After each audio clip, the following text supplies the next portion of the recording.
Buku gede banget tau. Mantap lah. Ini buku atas sama buku telepon. Sih bukan buat telepon lagi. Ini kita lanjut. Kita kan pengen ke Bandung nih. Dari Jakarta. Nah, Kata aku paling dekat lewat Bogor. Tapi kan lewat Sukabumi juga bisa. Jangan sotoy kamu. Ini kita lewat sini. Jangan lewat laut. kamu aku nih. Mana? Depan. Jadi kita hitung pakai ini aja, pakai selisih perbandingan skala. Gimana tuh? Nah, caranya kita hitung dulu nih. Dari peta jaraknya berapa yang kita bakal kita lewatin. Kita hitung nih dari Jakarta ke Bogor nih. Ke Bogor habis itu ke Bandung berapa? Nih, kita jarak itu gedean kelewatan. Pakai ini, jangan pakai ini. Oh, Jakarta ke Bogor dulu 3 cm. Terus dari Bogor ke Bandung 4 cm. CM apaan sih? Cemewew. Bukan, sentimeter. Oh, sentimeter bingung. Lanjut. Dari Jakarta ke Sukabumi 3 cm juga. Oh, sama berarti. Dari Sukabumi ke Bandung 6 cm. Nah baru kita kan udah tahu nih jarak tempuh yang bakal kita lewatin. Kita selisih pakai perbandingan skala. Nah skalanya itu kan 1:2.500.000. Nah jadi berapa selisihnya dari jarak yang kita tentuin? Tahu nggak Mudap? Kamu hitung aja sendiri. Aku mah nggak ngerti. Sama aku juga. Ngerti nggak? Apalagi aku. Ngerti nggak? Nah, tadi jelasin bisa. Ya tapi kan nggak ngerti caranya. Ya udah nggak jadi pergi deh kita.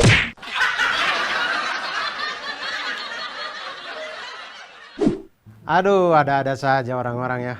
Kenapa sih? Kalau mau ke Bandung ya langsung saja pakai maps online, langsung berangkat gampang. Pakai atlas, aduh. Berasa seperti hidup zaman Hercules ya teman-teman ya. Sahabat edukasi. Tapi dari permasalahan tadi ya, itu memberi gambaran kita bahwa ternyata berguna juga. Kita tuh bisa tahu atlas yang kita lihat itu tidak hanya sekedar gambar, tapi sebenarnya hal yang sama juga terjadi di maps-maps yang ada di online itu sebenarnya bentuk canggih dari atlas gitu. Tapi semuanya itu bisa kita hitung dengan apa yang kita sebut dengan perbandingan skala. Nah, perbandingan skala ini itu memanfaatkan konsep perbandingan yang dari tadi kita sedang bahas.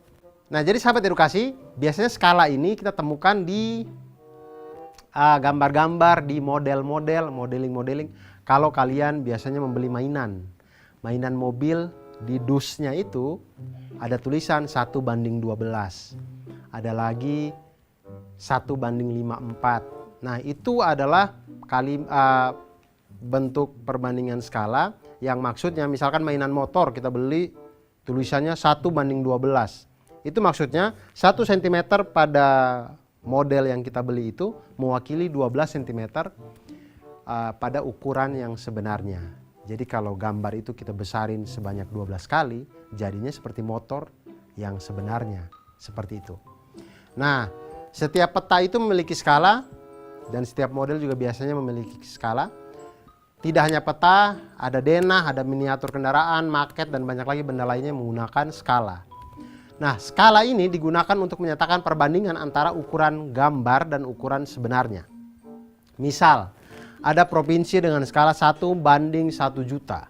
Itu artinya 1 cm pada peta itu mewakili 1 juta cm pada jarak sebenarnya.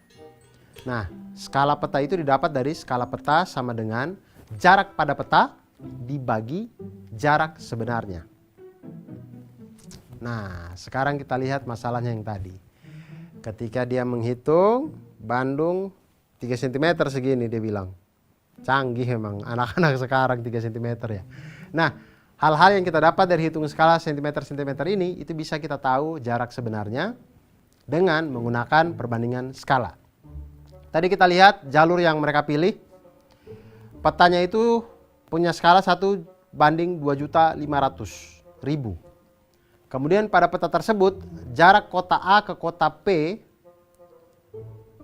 ya kita simbolkan saja ya tadi Bandung ke Cimahi apa Sukabumi apa tadi ya. Kota A ke kota P itu ada 3 cm. Kemudian kota P ke kota B itu sama dengan 6 cm. Kemudian kota A ke kota Q itu 3 cm. Kemudian kota Q ke kota B sama dengan 4 cm. Kemudian pertanyaannya adalah berapakah selisih jarak tempuh yang dilalui Ali dan Adi? Karena ada 2 jalur, Adi itu memilih berkendara dari kota A ke kota B melalui kota P, dan Ali memilih berkendara dari kota A ke kota B melalui kota Q. Nah, disinilah kita hitung bersama. Untuk yang pertama, kita lihat Adi. Adi dia dari kota A ke kota kota A ke kota B melalui P. Kita lihat jarak kota A ke kota P itu 3 cm, maka 3 kali jarak sebenarnya adalah 3 kali 2.500.000 sama dengan 7.500.000 cm jarak sebenarnya, maka itu menjadi 75 km. Kemudian jarak kota P ke kota B. A ke P dulu baru P ke B. Jarak dari P ke B itu adalah 6 cm, maka jarak sebenarnya adalah 6 kali 2.500.000 sama dengan 15 juta cm atau sama dengan 150 km pada jarak sebenarnya. Jadi jarak sebenarnya dari kota A ke kota B melalui P itu sama dengan 75 km ditambah dengan 150 km sama dengan 225 km. Nah, sekarang kita lihat teman yang satunya berangkat dari kota A ke kota B melalui kota Q. Nah, kita lihat sekarang jarak dari kota A ke kota Q itu adalah 3 cm pada peta. Maka jarak sebenarnya adalah 3 cm dikali dengan 2.500.000 cm sama dengan 7.500.000 cm atau sama dengan 75 km. Tampaknya sama dengan jarak dari A ke P tadi ya. Kemudian jarak kota Q ke kota B itu adalah 4 cm pada peta. Maka jarak sebenarnya adalah 4 cm dikali dengan 2.500.000 cm sama dengan 10 juta cm atau sama dengan 100 km. Maka jarak sebenarnya dari kota A ke kota B melalui kota Q sama dengan 75 km ditambah dengan 100 km sama dengan 175 km. Jadi selisih jarak yang ditempuh oleh dua teman ini adalah 225 km dikurangi dengan 175 km sama dengan 50 km. Jadi ternyata lebih dekat kalau kita melalui kota Q. Tapi siapa yang sampai lebih duluan? Ya tergantung siapa yang punya kecepatan lebih cepat tentunya. Nah, cara lainnya bisa juga kita kerjakan dengan kita jumlahkan dulu jarak-jarak yang ada pada peta.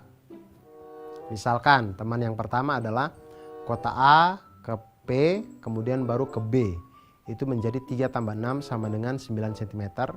Kemudian teman yang kedua, dari A ke Q, kemudian Q ke B, itu mendapatkan 3 ditambah dengan 4 sama dengan 7 cm. Kemudian selisih jarak keduanya menjadi 9 dikurang 7 sama dengan 2 cm. Selisih jarak mereka pada peta. Nah, kemudian selisih jaraknya ini, 2 cm-nya ini, kita hitung selisih sebenarnya, maka 2 cm dikali dengan 2.500.000 cm sama dengan 5 juta cm sama dengan 50 km. Ternyata cara yang ini lebih cepat ya. Nah, sahabat edukasi, itu tadi perbandingan skala pada peta, pada modeling, pada segala macam denah dan macam-macam di kehidupan kita ini. Akhir kata, jangan pernah lelah untuk belajar matematika, jangan pernah menyerah. Terus ceria, terus semangat untuk belajar matematika, karena dengan matematika membuat hidup kita menjadi lebih mantul, manfaat, betul.